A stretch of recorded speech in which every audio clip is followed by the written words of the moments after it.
بسم الله الحمد لله والصلاة والسلام على رسول الله صلى الله عليه وسلم. اللهم علمنا ما ينفعنا وانفعنا بما علمتنا وزدنا علما. اللهم اغفر لنا ولمشايخنا ولمن تعلم منا. فبعد،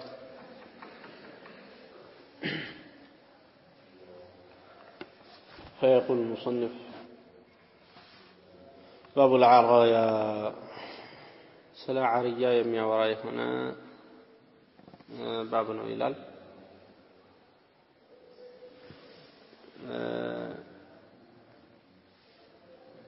هي عرايا የሚባለው ስለ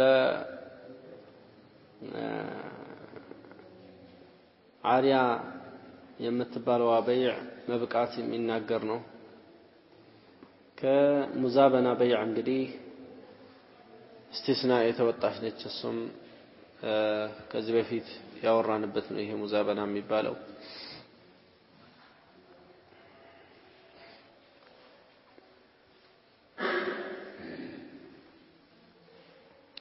عرية فعيلة بمعنى مفعولة وجمعها عرايا مثل مطية ومطايا. قال في مختار الصحاح: وإنما أدخلت فيها الهاء لأنها أفردت فصارت في عداد الأسماء كالنطيحة والأكيلة، وسميت عرية لانفرادها بالرخصة عن أخواتها. ومن يوم عرية የሚባለው በይዕ ከሙዛበና ውስጥ የተነጠለ ነው። على رؤوس النخل እያለ የተምሩን ፍሬ በደረቅ ተምር መቀየር حرام ነው። ይሄ በይዕም በድሮ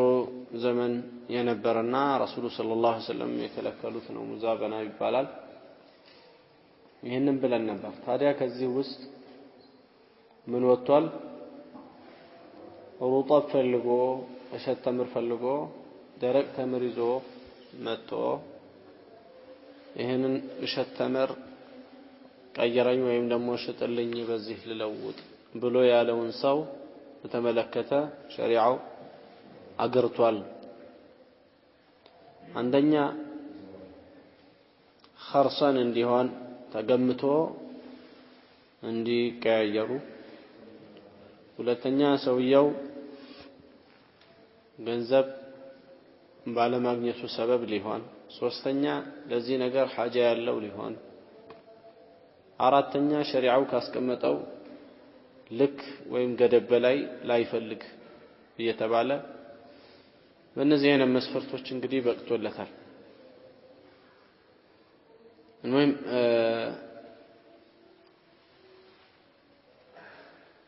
حديث لي من الله عن زيد بن ثابت رضي الله عنه أن رسول الله صلى الله عليه وسلم رخص لصاحب العرية لعرية بالبيت رسول صلى الله عليه وسلم فكدوا أن يبيعها بخرصها، أن يبيعها لشطات بخرصها بقمتها، ولمسلم بخرصها تمرا. مسلم لا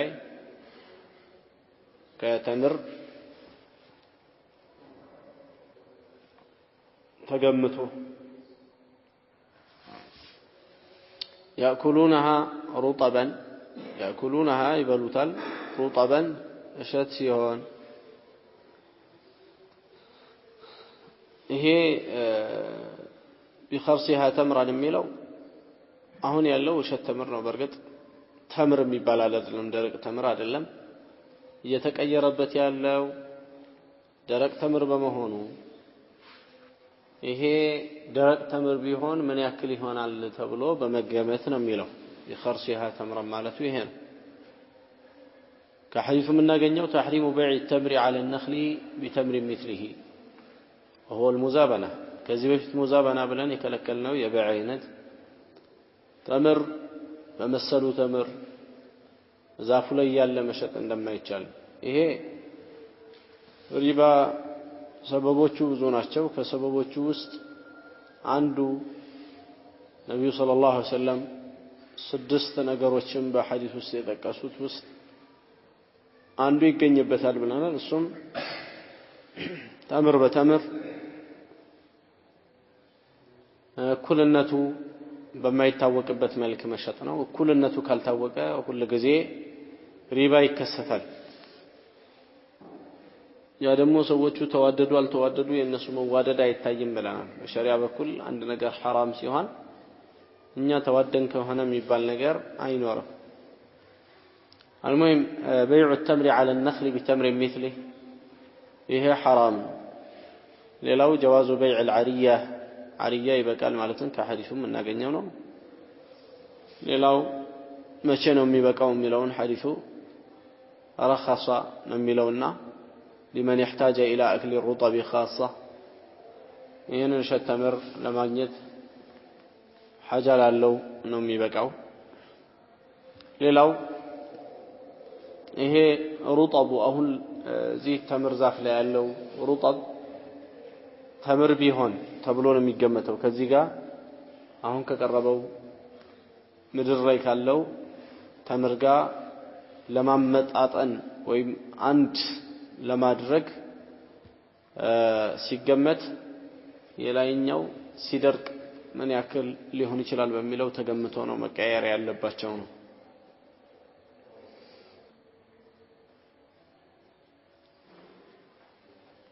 እንግዲህ ይሄ ከዚህ በፊት ያሳለፍነውን ነገር ያጠናክርልናል። ከዚህ በፊት ስለ ሙዛበና ያሳለፍናቸው ነገሮች አሉ። እንዲሁም ደግሞ ስለ ሪባ አወራናል። ተመሳሳይ በሆኑ ነገሮች ላይ ሪባ እንደሚኖር ያንን ነው ነብዩ ሰለላሁ ዐለይሂ ወሰለም በብዙ ሐዲሶች ላይ ያመጡት ማለት ነው።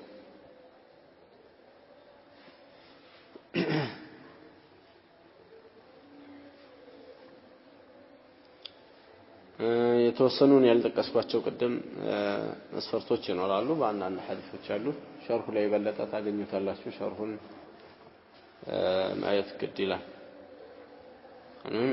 ለማላውን ከተባለ ይቻላል።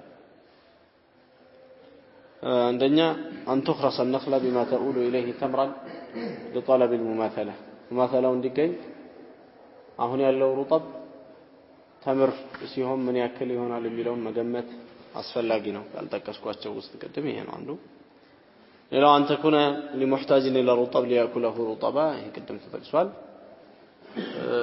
محتاج መሆን አለበት ሰውየው ሊፈልገው ይገባል ነው። ሶስተኛው አላ يكون معه نقود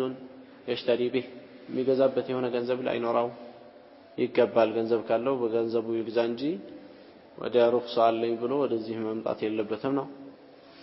ሌላው أن يتقابض قبل التفرق ከተፈሩቅ በፊት ይሄንን አሪያ በይዓ ያደረጉ ሰዎች ይሄኛውም ሩጠቡን መረከብ ይኖርበታል። ያኛውም ደግሞ ተምሩን ሻጩ ተምሩን መቀበል ይኖርበታል። ለምን يدن بيد መሆን ስላለበት ባለፈው እንዳለፈው። ሌላው አምስተኛው ሸርጥ አላ يزيد عن 5 أوسق فيما دون 5 أوسق ነውና ሩክሳው ያለው ከአምስት ውስቅ በታች መሆን አለበት። አምስት ውስቅ በነገራችን ላይ በጣም ትልቅ ነው።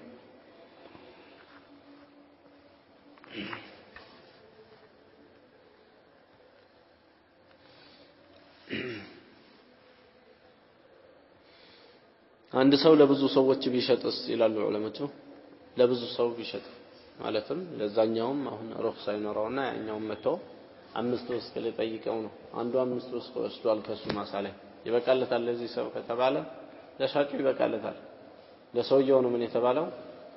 አምስት ውስጥ በላይ እንዳይሆን የተባለው የሚወስዱ። المهم ይሄን ይመስላል።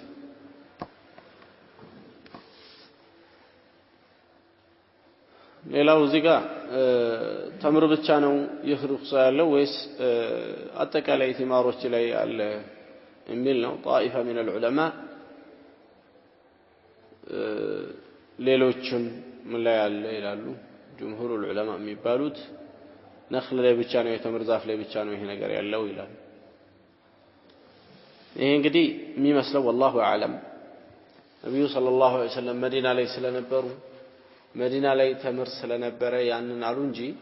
በየሀገሩ ያለውን ፋኪሃ ወይም ደግሞ እንደ ፍራፍሬ ሊበላ የሚችል ነገር ሰው ተጨንቆበት እንደዚህ የሚቀያየርበት ሁኔታ ቢከሰት ይሄም እንደሌለው ነው كما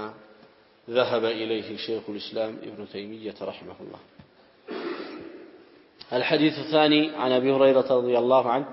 أن النبي صلى الله عليه وسلم رخص في بيع العرايا في 5 أوسق أو دون 5 أوسق. النبي صلى الله عليه وسلم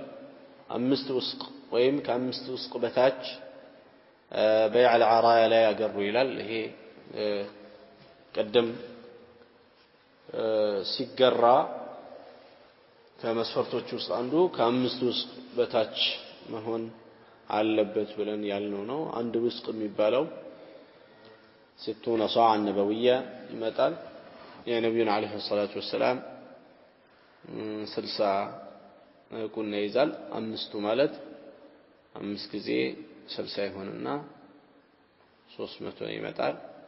300 صاع ወደ ኪሎ ግራም አንዱን صاع በ3 ኪሎ ግራም ወይም ደግሞ በ2 ነጥብ 40 ዑለሞቹ ልዩነት ስላለ በዛ አይነት ስታባዙት ይመጣል ማለት ነው። ወደ ኪሎ ግራም መቀየር ይፈልጋል።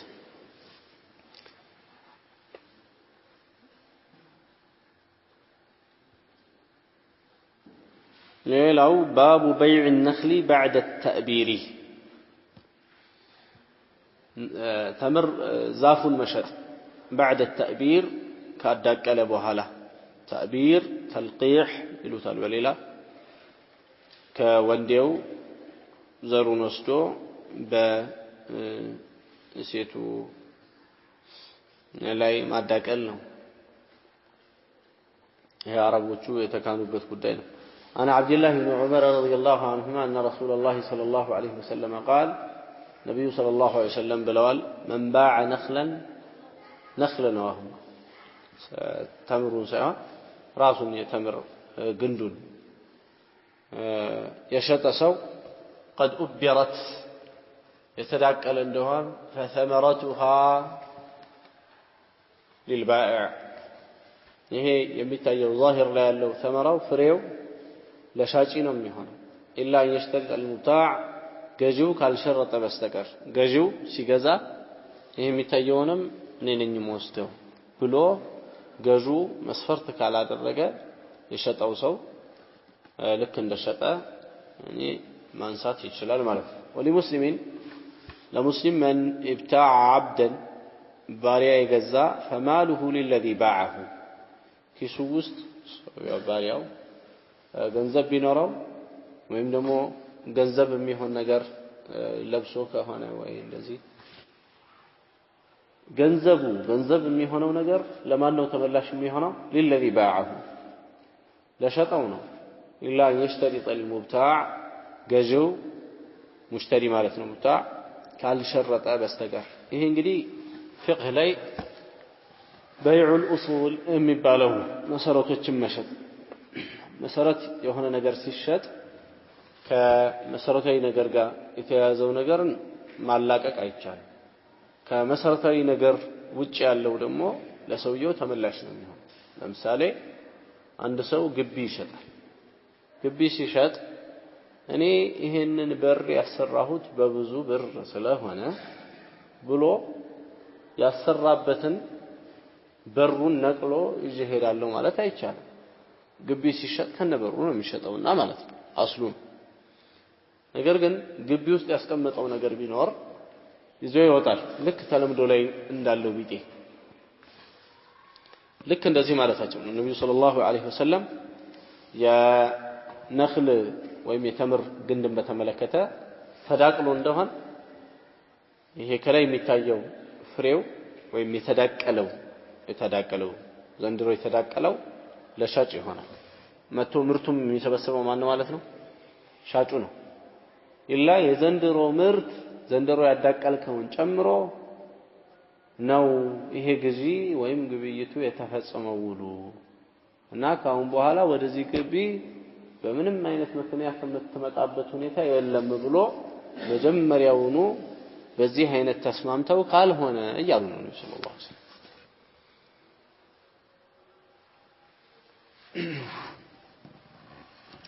እንግዲህ مفهوم الحديث أن من باع نخلا لم يؤبر ያልተዳቀለ ተምር ደግሞ ከገዛ فتمرته للمشتري لم يهن مفهوم لم يسير منطقه قلصنا أن من باع نخلا قد أبر فثمرته للبائع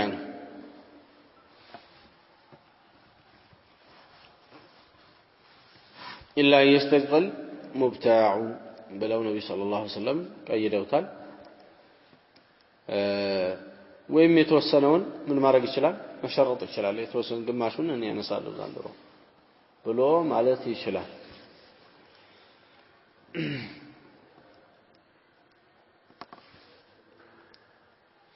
ከዚህ ከበይዑ በመውሰድ جميع التصرفات الحاق አድርገዋል ፉቃሃዎቹ ከአን يكون النخل عباد صلح أو صداق كهنا أو جعله صاحبه أجرة أو هبة ويسقطهم كهنا زورو يتنيونم بالبيخنة كسوق የሚያወጣ ነገር ከሆነ قبل التعبير እና بعد التعبير ተብሎ በሁለት ይታያል ማለት ነው قبل التعبير ከሆነ ሰውየው ምንም ሐቅ የለውም بعد التعبير ከሆነ ግን የዘንድሮውን ሐቅ አለው እዚህ ጋር በመሰረቱ ምን የተከለከለ ነገር ነበር እንኳን ገና የተዳቀለ ይቅርና ያልደረሰ መድረሱ የሚታወቀው በቀላት ከሆነ ሳይቀላ በፊት መድረሱ የሚታወቀው በመጥቆር ከሆነ ሳይጠቆር በፊት አንድ ነገር ፍሬውን መሸጥ የተከለከለ ነበር በሸሪዓ نهى النبي صلى الله عليه وسلم عن البيع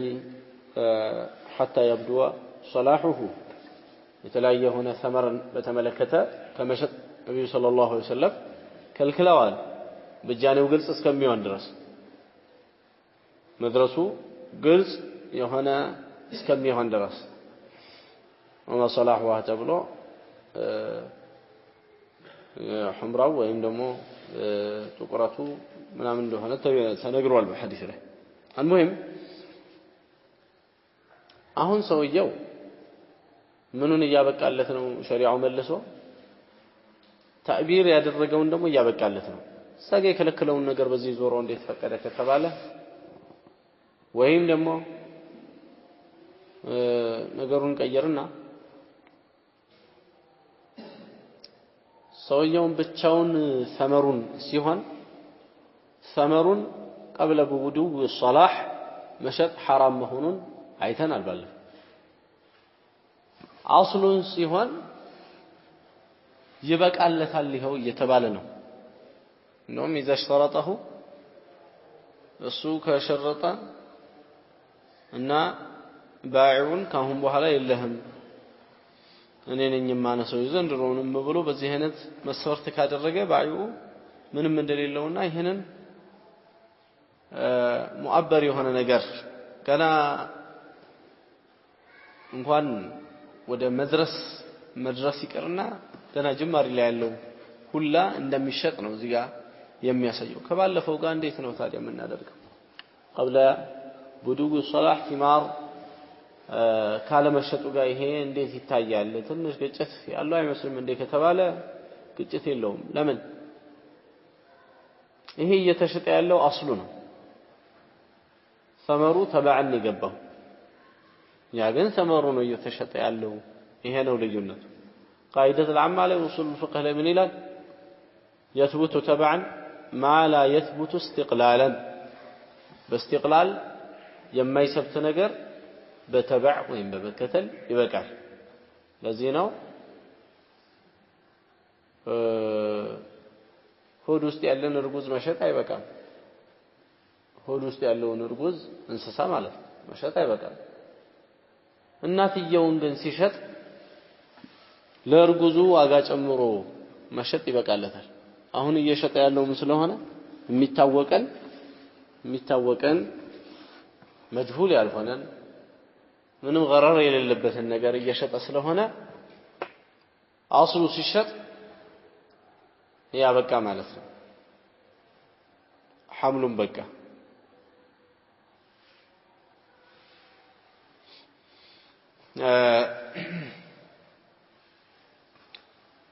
ድብቅ የሆነ ነገር መሸጥ አይቻልም ለምሳሌ አሳ በውሃ ውስጥ እያለ መሸጥ አይቻልም ኢላ ውሃው በጣም ውስን ሆኖ አሳዎቹ እንደዚህ የሚታይ ሆኖ ካልሆነ በስተቀር እንደዚህ የሆነ ትልቅ ውሃ ውስጥ ያለ አሳ መሸጥ አይቻልም ይሄ ገረር ነው ማታለል ነውና እንደ ቁማር ነው ሰውየው ሊያገኝም ይችላል ያ አሳ ሊያመልጠው ይችላል እንዲሁም ደግሞ ሀዋ ላይ ያለ ወፍ መሸጥ ተከልክሏል በሸሪዓ ይሄው ለተከለከለው ለጀሃላና ገረር ስላለው ታዲያ የዚህ አይነቱን ነገር በተበዕ ሲሆን ይበቃል ለምሳሌ ትልቅ መዝናኛ ወይም ደግሞ ትልቅ ግቢ አንድ ሰው ገዛ ከውስጡ ውሃ አለ አሳዎች የሚረቡበት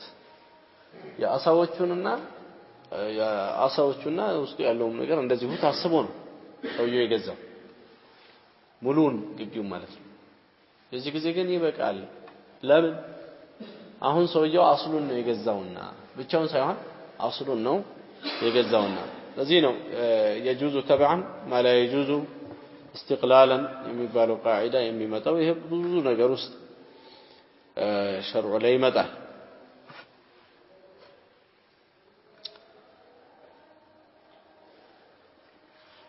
ሌላው ዘርዓ ላይ ባለፈው እንዳሳለፍ ነው بيع الحب حتى يشتد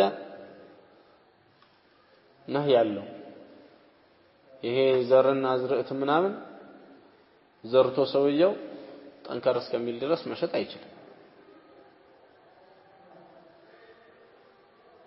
ግን አሁን ባለበት ሁኔታ ለሚፈልገው ሰው ከሆነ መሸጥ ይችላል ብለን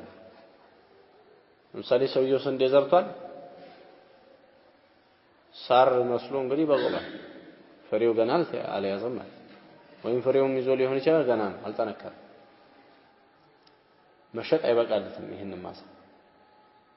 መሸጥ አይበቃለትም ገና ምን ለሚል ሰው ማለት ነው በቃ ገዝቼው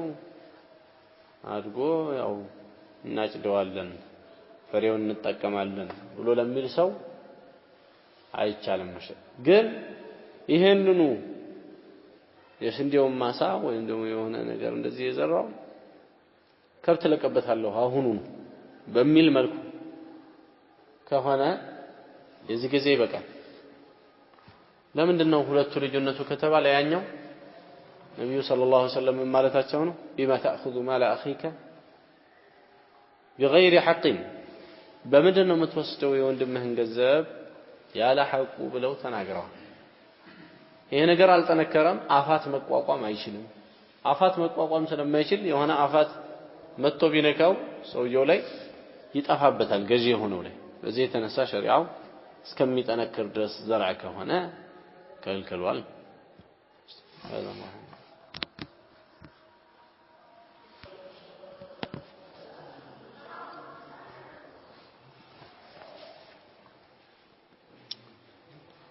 باب نهي المشتري عن بيع الطعام قبل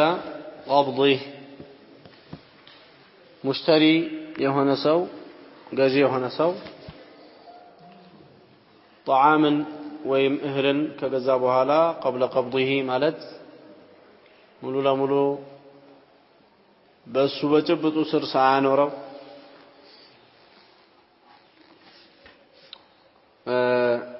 ከመሸጥ የሚከለክል ነው ይሄ እንግዲህ ተለያየ ዛሬ ያሉ አንዳንድ ነገሮችንም እንደዚሁ የሚያስታውስ ነው ጥፋታቸውን የሚያስተምር ባብ ነው እሱም ከአንድ ሰው ጋር ሳይወስደው ሳይቀበል አንድ ሰው በስልክ ይደውልና እንትን ዕቃ አለ አዎ አለ ከዚህ ሰው እንግዲህ ሄዶ ምን አላለው ከሱ መጋዘን አላወጣውም ይሄን ነገር ሳያወጣ ዕቃ ስንት ነው የምትለው እንደዚህ በቃ ነው ወስጄዋለሁ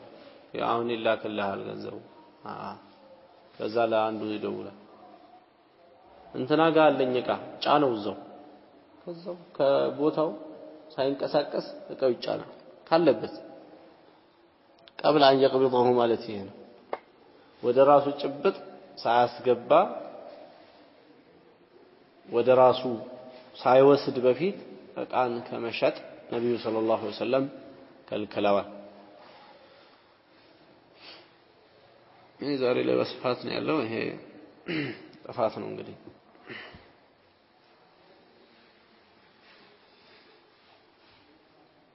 ذهبت الحنفية والشافعية إلى المنع من بيع أي شيء قبل قبضه يوم نقر بجبت سر سايقا حتى يستوفيه عند الرواية حتى يستوفيه مكيلم كهنا بصفر ميتاوق نقر تسفرو متاوق مشال اللبت موزونم كهنا ممزن نقر تمزنو የሚቆጠረውን ቆጥሮ ተቀብሎ ነው ማውጣት ያለበት ከዛ ቦታ በተለይ ከቦታው ላይ ማንሳት መቻል ይኖርበታል ከዛ ከገዛበት ቦታ ላይ አለዛ ነው አንዳንድ ጠበቅ ያሉ ሐዲሶችን መጥተዋል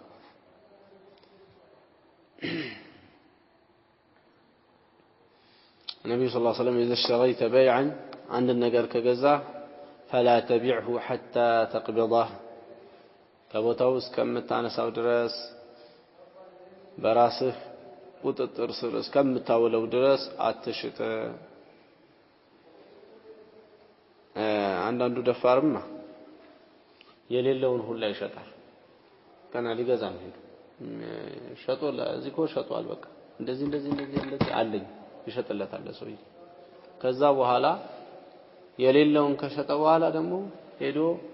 እንትና ጋር አንተ የሆነን ሰው አመጣልሃለሁ ብዬው ነበር ይላል ሸጦለታል እኮ ለዛ ሰውዬ አመጣልሃለሁ ብሎ ሸጦለታል ነብዩ ሰለላሁ ዐለይሂ ወሰለም ምን ይያሉ ወላ ተቢዕ ማ ለይሰ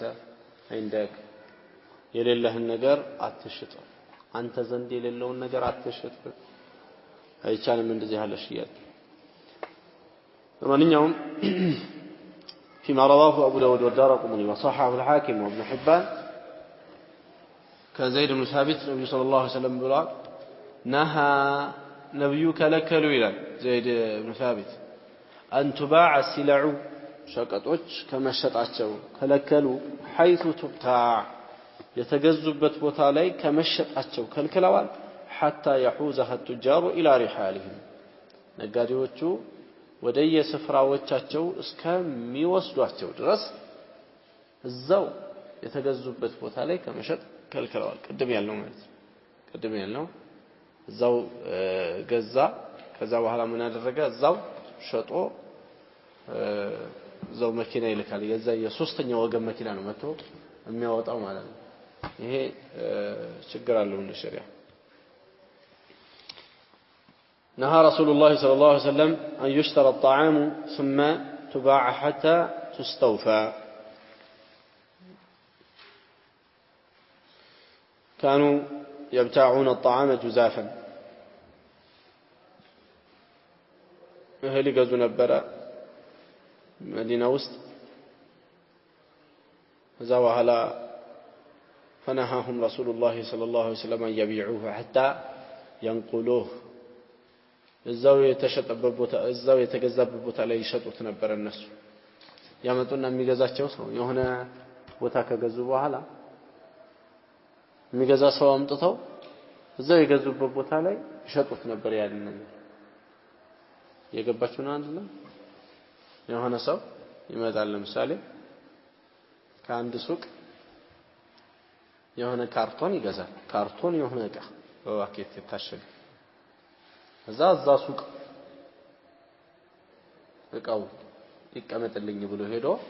የሚገዛውን ሰው ይዞ መጣና እዛው የገዛበት ሱቅ ፈቶ ወይም አውጥቶ መሸጥ አይችልም እንደሻለ እዛው የገዛበት ቦታ ላይ መሸጥ አይችልም ይሄን የገዛውን ነገር ይዞ ወደ ራሱ ቦታ ይዞ መሄድ አለበት ነው ሸሪዓው من ابتاع طعاما فلا يبيعه حتى يقبضه بزيه تفسرا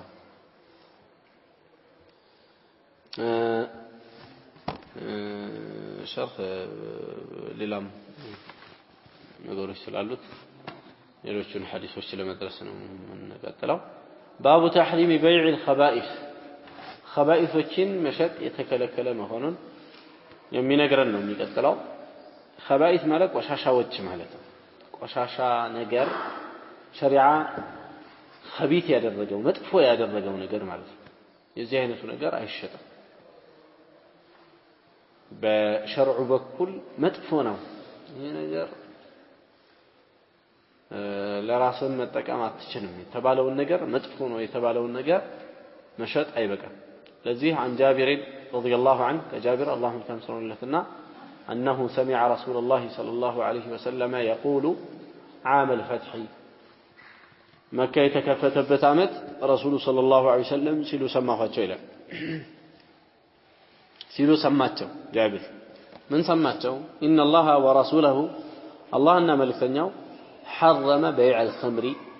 خمر مشطا حرام درجو እንግዲህ አላህ አንድ ነገር حرام ሲያደርገው ንግዱንም ከሱ የሚገኘውንም ትርፍ حرام ያደርጋል እንጂ ዝም ብሎ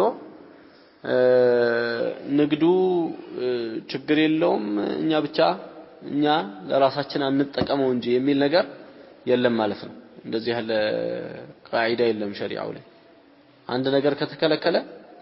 ምንም ይከለከላል ንግዱም ይከለከላል ከሱ የሚገኘውም ትርፍም የተከለከለ ነው ከተፈቀደ ደግሞ ንግዱም ይበቃል አንድ إن الله ورسوله حرم بيع الخمر كان عند ነገሮች ሲቀርና ውሻ ግልጽ የሆነ ነሱ ይመጣባቸው إن الله ورسوله حرم بيع الخمر الله እና መልእክተኛው خمرን መሸጥን حرام አደረጉ አሉ ነብዩ ሰለላሁ ዐለይሂ ወሰለም والميتة የበከተን ከመሸጥም ይሄ የበከተ የሚባለው ሸሪዓዊ እርድ ያላገኘው እንስሳው ሸሪዓዊ እርድ ያልታረደ ወይም ሁለተኛ በራሱ የሞተም የበከተ ነው የሚባለው ሸሪዓዊ እርድ ሳያገኝም የታረደ እንደዚሁ ይሄም ቢታረድም ሸሪዓዊ እርድ ስላልሆነ የበከተ ነው የሚሆነው ሸሪዓዊ እርድ የሚባለው የተወሰኑ መስፈርቶች አሉት የሚያርደው ሰው ሙስሊም ወይም ኪታብይ መሆን ይላሉ ቢስሚላህ መባል በስለት መሆን በጭነት ሳይሆን ጭነትና ስለት ይለያይ አንድ ሰው አሁን የሆነ ከባድ ነገር ይዞ መጥቶ እዚህ አንገቱ አካባቢ ጫን ለሚለው ሊሞት ይችላል እንሰሳ በዚህ በጭነቱ ቢገለው አሁን ይሄ ምን አይባልም ሸሪዓዊ እርድ አይባልም በስለት መሆን አለበት ነብዩ ሰለላሁ ዐለይሂ ወሰለም ما انهر الدم وذكر اسم الله عليه فكلوه ደምን ያፈሰሰ የአላህ ስም የተወሳበትም ብሉ ብለው ደምን ያፈሰሰ ከዚህ ይሄ አራቱ ነገሮች መበጠስ መቻል አለባቸው ሁለቱ የደም አመላለሻ ቱቦችና አንድ የአየር ቱቦ አንድ ደግሞ የምግብ ቱቦ እነዚህ መቆረጥ መቻል አለባቸው ማለት ነው እነዚህን አራት ነገሮች መቆረጥ ይኖርበታል በተለይ ነብዩ ሰለላሁ ዐለይሂ ወሰለም ደም መፍሰሱ ላይ ትኩረት አድርገው በዚህ ሐዲስ ላይ ሰላሳና ما انهر الدم ደምን ያፈሰሰ وذكر اسم الله يا الله ስም የተወሳበትን ደም መፍሰስ መቻል አለበት ማለት ነው ሲታረድ እንጂ ዝም ብሎ የሆነ ስርዓት በሌለው መልኩ ከእግሩ ከምኑ ጀምሮት አንዴ በዛጥሎ ቢጥለው ታረዳ ይባል በስለት መሆን አለበት የሚያርደው ሰው ሙስሊም ወይ ኪታብይ መሆን አለበት የመሳሰለ መስፈርቶች አሉ المهم መይታን መሸጥን حرام አደረጉ ይሄ እንግዲህ መይታ ራሱ ይሄ ስጋው ምናምን መሸጥ የተከለከለ ነው ባይሰራውም እንኳን ሰርቶት ደግሞ ሰው አጭበርብሮ ሲሆን ይሄ ደግሞ ظلمات بعضها فوق بعض ይሄ ጭራሽ ንብርብር ጥፋት ነው መይታ ለሰው መመገብ والخنزير خنزير የሚባለው ይሄ አሳማ ይሄንን ከመሸጥ ነብዩ ሰለላሁ ዐለይሂ ወሰለም ከለከሉ ይሄ እንግዲህ ዛሬ ላይ ጥሩ ዋጋ የሚያወጣ ነው ብሎ ሰዎች የሚፈተኑበት ነው ዞሮ ሸሪዓው حرام አድርጓልና ጥንቃቄ ማድረግ ግድ ነው ከዚህ አይነቱ ነገር والأصنام አዋታትንም እንደዚሁ ከመሸጥ ከለከሉ صنم የሚባለው ከድንጋይና የመሳሰለ እንደዚህ ቅርጽ ያለው ነገር ሐውልት ያለው ነገር ሲሆን صنم ይባላል ወሰን የሚባለው ሰፊ ነው صنمንም ይሁን ሌሎችን ይይዛል ቀብር አሁን صنم አይደለም ሐውልት ነው እንደ ቀብር አይደለም ግን ወሰን ይባላል لا تجعلوا قبري وثنا يعبد لا تجعلوا قبري وثنا يعبد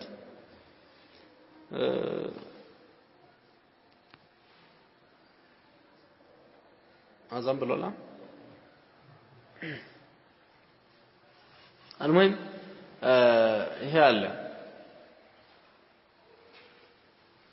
እንግዲህ ይሄ የተለያዩ ምስሎችን እነዚህ የሚመለኩትን ኢየሱስ ወላ የሚባለውን እንግዲህ ስለው ሰዎች አምጥተዋል ይሄን የተሳለ የሚቸበችብ ሙስሊም አለ በየቦታው ይሄን ስዕል ይሸጣል እሱ መጥቶ ይሰግዳል ምስኪን ሌላውን አምልክ ብሎ እየሰጠው ነው ፍሬም አዘጋጅቶ ፍሬም ውስጥ ከቶም ይሸጥም አለ ባለ መስታወት ቤት የሚባለው ዞሮ ሁሉም እነዚህ ጥፋት ላይ ነው ያሉት ከባድ ጥፋት ነው በተለይ በዚህ በአስናሙ ዙሪያ ያለው ከባድ ነው فقيل يا رسول الله أرأيت شحوم الميتة እንደዚህ حرام የሆኑ ከስቦች ነብዩ ሰለላሁ ዐለይሂ ወሰለም ሲናገሩ የበከተውን شحوم ወይም የሱን ሞራው ወይ ቅባት ክፍሉ ስለሱ ንገሩን እስቲ አሏቸው አራይተ ማለት አخبرنا ማለት فإنها يطلى بها السفن ይሄ እኮ ነገር شحوم الميتة በባህር ላይ የሚሄዱት ዶኖቹ ይለቀለቁበታል ያው ውሃ እንዳይሰርግባቸው በዛ ይለቀለቃል ቅባት ያለው ነገር ሲሆን ውሃ በሰብሰውም ሲጀመር ከዛ ተብሎ መርከቦቹ ይቀባሉ ويدهن بها الجلود እንደዚሁም ቆዳዎችን ይለሰለስበታል ቆዳዎች ይለሰለሱበታል ويستصبح بها الناس ሰዎች ضوء አድርገው መብራት አድርገው ይጠቀሙበታል يجعلونه كالمصابيح ማለት ይሄ እንዴት ነው ብለው ነብዩ አለይሂ ሰላቱ ወሰለም ሲሏቸው فقال لا هو حرام አይቻልም حرام ነው የመይታ ሻህም ሲሆን አላህ Subhanahu Wa Ta'ala ከልክሏል በቃ መከልከል ይኖርበታል ስለዚህ የበከተን ነገር የሱ ሞራውን አውጥቼ ለየሆነ ጥቅም ላውለው ብሎ ማለት እንኳን አይቻልም ስጋውም ሞራውም ደሙም ወላ ጅማቱ ምናምን ሁሉ ነገሩ ነው የሚከለከለው إلا في بعض الروايات النبي صلى الله عليه وسلم የበከተውን ነገር ቆዳውን በተመለከተ የሚበላ እንስሳ ቆዳ ከሆነ ቆዳውን ከላዩ ላይ ገፈው ደብገው ጧሃራ አድርገውት ቢጠቀሙ ችግር እንደሌለው ተናግረዋል አንዲት ፍየል በክታባቸው የጎተቱ ሊጠሏ ሲወስዱ ምንድነው ለው አخذتم يهابها ነብዩ ሰለላሁ ዐለይሂ ወሰለም ቆዳዋን ከላዩ ላይ ብትወስዱስ በተጠቀሙበት ብለዋል ስለዚህ ይሄ የበከተው እንስሳ ቆዳውን ቢጠቀሙ ሰዎች ከደብغ በኋላ ጧሃራ እንደሚሆን ነው ይሄ ሐዲስ የሚያሳየው ማለት ነው ሐዲሱ የጠቆሙባቸው ቁም ነገሮች ብዙ ናቸው እዛ ውስጥ እንግዲህ ኸምር የሚባለው ነገር حرام መሆኑን አስቀምጧል ኸምር ምንድነው ከተባለ አረብኛ ላይ ኸመረ ማለት ሰተረ ማለት ነው ስትር ሲያደርግ ኸመረ ይባላል ኸምር ማለት አእምሮን የሰተረ ነገር ባጠቃላይ ኸምር ነው ለዛ ذهبي ከባኢር የሚባል ኪታብ ላይ እነዚህ አደንዛዥ ሐሽሾችን ኸምር እንደሆነ አስቀምጧል የኸምር አይነቶች 3 አይነት ናቸው ብለዋል የሚጠጣ አለ የሚሸተት አለ የሚበላ አለ የኸምር አይነት ሶስቱም አይነት የግድ እንደዚህ ተበጥብጦ የሚጠጣውን ብቻ አይደለም እንደ ኸምር ማሰብ ያለበት አንድ ሰው በተለያየ ነገር እነዚህ እንደ ለዛ እንደ መዝናናት እንደምን አድርገው ሰዎች ያንደቆደቋቸውም ሆኑ እየሳቧቸው የሚያሰክሯቸው ነገሮች እነዚህ ሁላ ኸምር ናቸው ሳኢልም ይሁን ጃሚልም ይሁን ሚን ዒነብም ይሁን ሚን ተምርም ይሁን ሚን ሸዒር ያው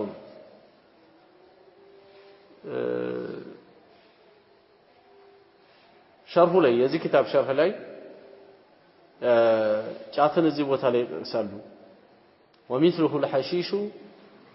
والأفيون والدخان والقات ብሎ ይጠቅሳል فكلها خبائث محرمة الله يطبق መቼም ኡማው አንዳንድ ቦታ ላይ ደፍሮ መናገር እስከሚያቀጥ ድረስ ነው እንትን ይያለ ያለው ዞሮ ኪታቡ ይሄንን ነው የሚለው حرمت لما فيها من المضار الكبيرة والمفاسد العظيمة على العقل والبدن والدين والمال لمندنو خمر يتكلكلو كتباله عقل ላይ ችግር ይፈጥራል ዲን ላይ ችግር ይፈጥራል عقل ላይ ሰውየው ትክክለኛ አላህ የፈጠረውን عقل አደብዝዞ በዚህ عقل በዚህ በخمሩ ማለት ነው አደብዝዞ ሌላ ዓለም ውስጥ ይገባል ዲን ላይ እንደሚታወቀው خمر የሚጠጣ ሰው የመሳሰለ ዲኑ ምን ያክል ነው የሚሆነው ከባኢር ጠዋት ማታ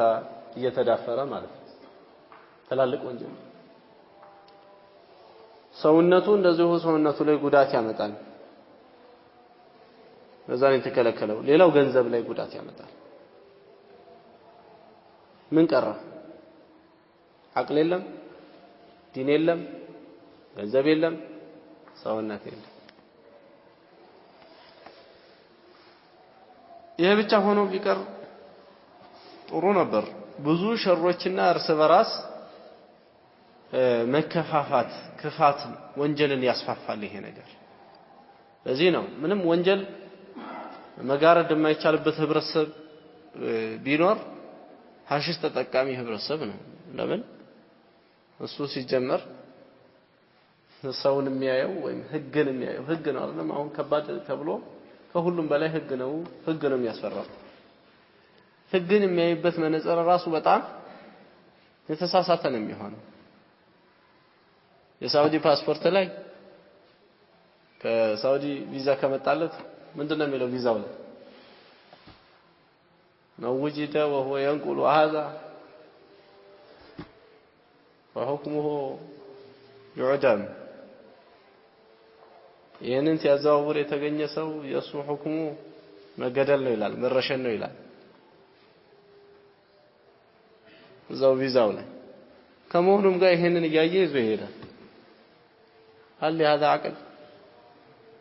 የዚህ አይነት ሰው አቅል አለው እንዴ ለምን ይሄንን እየተጠቀመ የትኛውንም ህግ እንደ ተራ ነው የሚያስበው ማለት ነው ሁሉም ነገር ቀሎት ነው የሚገኘውና በጣም ከባድ ነገር ነው ይሄ በተለይ ሐሺሽ የሚባለው ከኸምሩም የባሰ ነው በተለይ አሁን ያለው ከዘመናዊ ትምህርት መራቀቅ ጋር ተያይዞ ተራቋል እዚህ ነው ባለፈው ሳልወድ በግድ የሆነ ዜና ሰምቻለሁ እንደው መንገድ ላይ የመጣ ፊፋ የሚባለው የዘንድሮ ውድድር ማነው ፊፋው ሳይሆን ኳሱ ነው ማነው ያንተኑ ማለት ነው የሩጫው ዘንድሮ ውድድር እንደዚህ በእንትን በኩል በዚህ ባሽሽ በኩል ያለውን መቆጣጠር አንችልም ለምን ከአቅማችን በላይ ሆኗል የሰው መራቀቅ ይላል የተደረሰው ሳይንስ የደረሰው እነሱ የሚጠቀሙትን ሐሺሽ ሳይንስ የደረሰው መሳሪያና የነሱ ፍጥነት አልተገናኘ የሚመረመርበት መሳሪያ ወደ ኋላ ነው እነሱ ደግሞ እየተጠቀሙት ያሉት ስልት ወደፊት ይሄዳል ከዛ የተነሳ የዘንድሮን ኻሊ ነው ብለን ወይም ምንም እንደዚህ ያለ ተወዳዳሪ የለም ብለን መረጃ መስጠት አንችልም ይላል ይሄን ያክል ማለት ሱብሃንአላህ هذا وصلى الله وسلم وبارك على نبينا محمد وعلى اله وصحبه اجمعين